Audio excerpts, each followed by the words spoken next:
When I was a young adult, I began investigating the church. J'ai commencé à m'intéresser à l'Église quand j'étais jeune adulte. Au début, ce sont les exemples de mes amis saints des derniers jours qui m'ont attiré vers l'Évangile. Mais ensuite, sa doctrine unique m'a séduit. Lorsque j'ai vu que des hommes et des femmes fidèles pouvaient continuer à progresser et finalement devenir comme leurs parents célestes, cela m'a franchement stupéfait.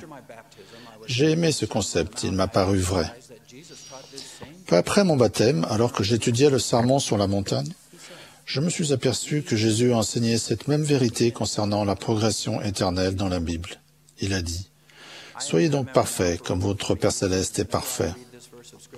Cela fait maintenant plus de 40 ans que je suis membre et chaque fois que je lis ce verset d'Écriture, il me rappelle notre but ici sur la terre. Nous sommes venus pour apprendre et nous améliorer jusqu'à ce que nous devenions graduellement sanctifiés ou rendus parfaits en Christ. Le parcours de disciple n'est pas facile. Il a été appelé un processus d'amélioration constante. Tandis que nous avançons sur le chemin étroit et resserré, l'Esprit nous pousse continuellement à être meilleurs et à grimper plus haut. Le Saint-Esprit est un compagnon de voyage idéal. Si nous sommes humbles et disposés à apprendre, il nous prendra par la main et nous ramènera chez nous. Cependant, nous devons donc demander au Seigneur de nous guider le long du chemin. Nous devons poser des questions difficiles telles que « Qu'ai-je besoin de changer ? Comment puis-je m'améliorer ? Quelle faiblesse dois-je surmonter ?» Examinons le récit du Nouveau Testament concernant le jeune homme riche. C'était un jeune homme juste qui obéissait déjà aux 10 commandements, mais qui voulait s'améliorer. Son objectif était la vie éternelle.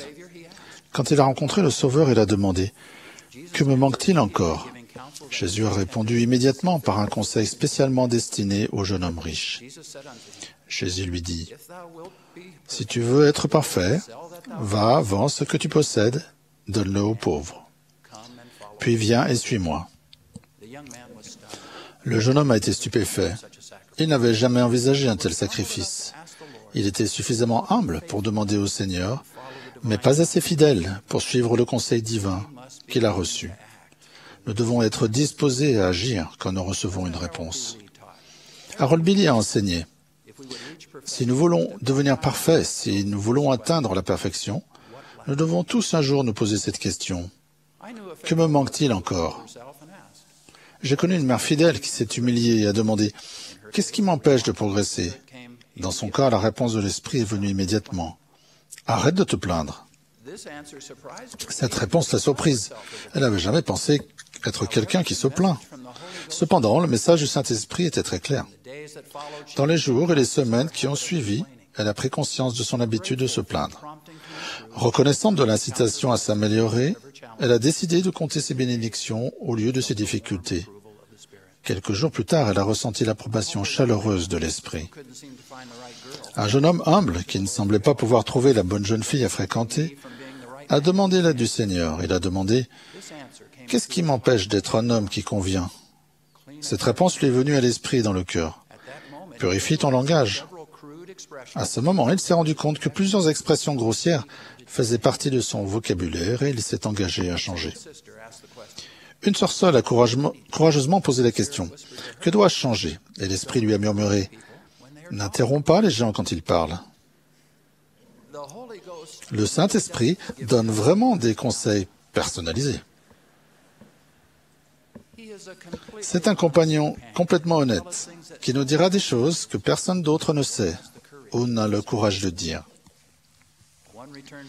Un ancien missionnaire avait un emploi du temps très chargé qui le stressait. Il essayait de trouver du temps pour son travail, ses études, sa famille et son appel dans l'Église. Il a demandé conseil au Seigneur. Comment puis-je me sentir en paix avec tout ce que je dois faire ? La réponse n'a pas été celle qu'il attendait. Il a reçu le sentiment qu'il devait observer plus soigneusement le jour du sabbat et le sanctifier. Il a décidé de consacrer le dimanche au service de Dieu, de laisser de côté ses cours ce jour-là et d'étudier l'Évangile à la place. Ce petit ajustement lui a apporté la paix et l'équilibre qu'il recherchait. Il y a des années, dans un magazine, j'ai lu l'histoire d'une jeune fille qui vivait loin de chez elle et allait à l'université. Elle avait du retard dans ses études. Sa vie sociale n'était pas ce qu'elle avait espéré. et elle était le plus souvent malheureuse. Finalement, un jour, elle s'est mise à genoux et s'est exclamée, « Que puis-je faire pour améliorer ma vie ?» Le Saint-Esprit a murmuré, « Lève-toi et nettoie ta chambre. »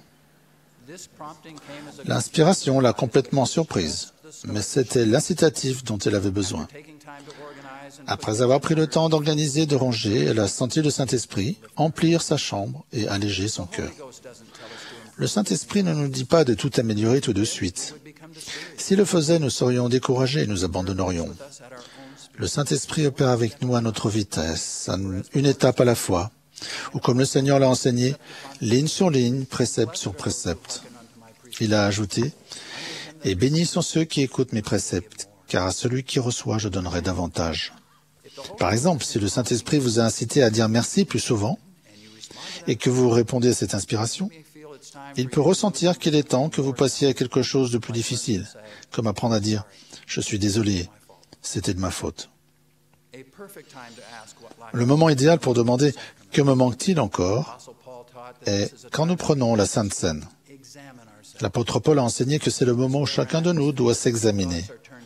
Dans cette atmosphère de révérence, quand nos pensées sont tournées vers les cieux, le Seigneur peut doucement nous dire sur quoi nous devons travailler maintenant.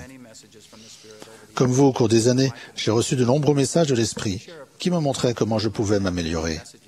Je vais vous donner quelques exemples personnels de messages que j'ai pris à cœur. Voici certains de ces murmures. N'élève pas la voix. Organise-toi, dresse chaque jour la liste des choses à faire. Prends mieux soin de ton corps en mangeant plus de fruits et de légumes. Va plus souvent au temple. Prends le temps de méditer avant de prier.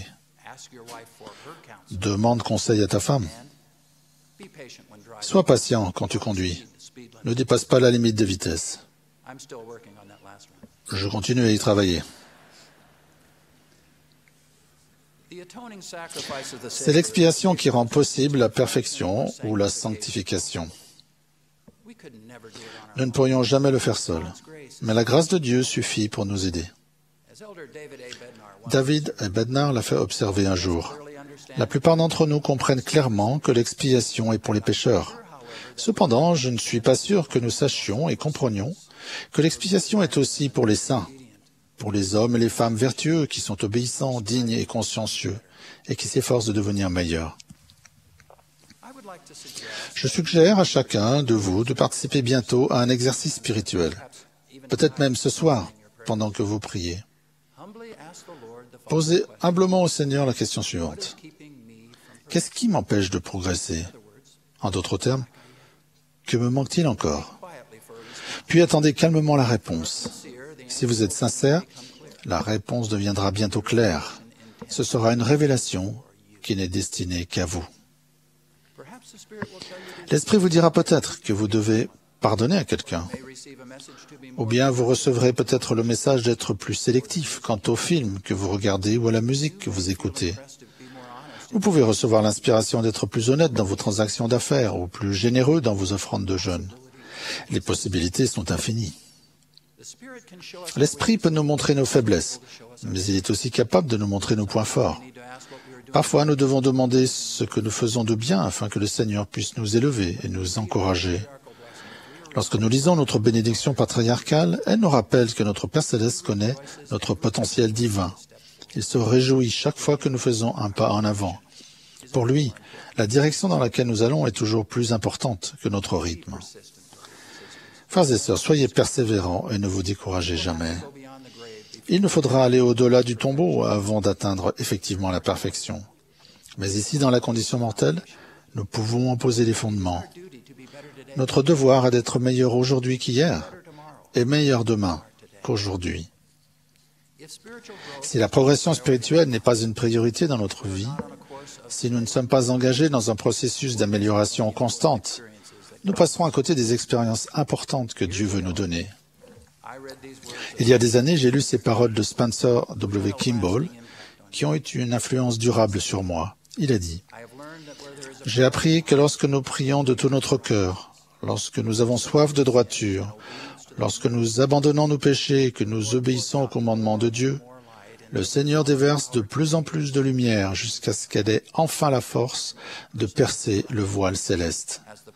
Une personne d'une telle droiture a la promesse inestimable qu'elle verra un jour le visage du Seigneur et qu'elle saura qui il est.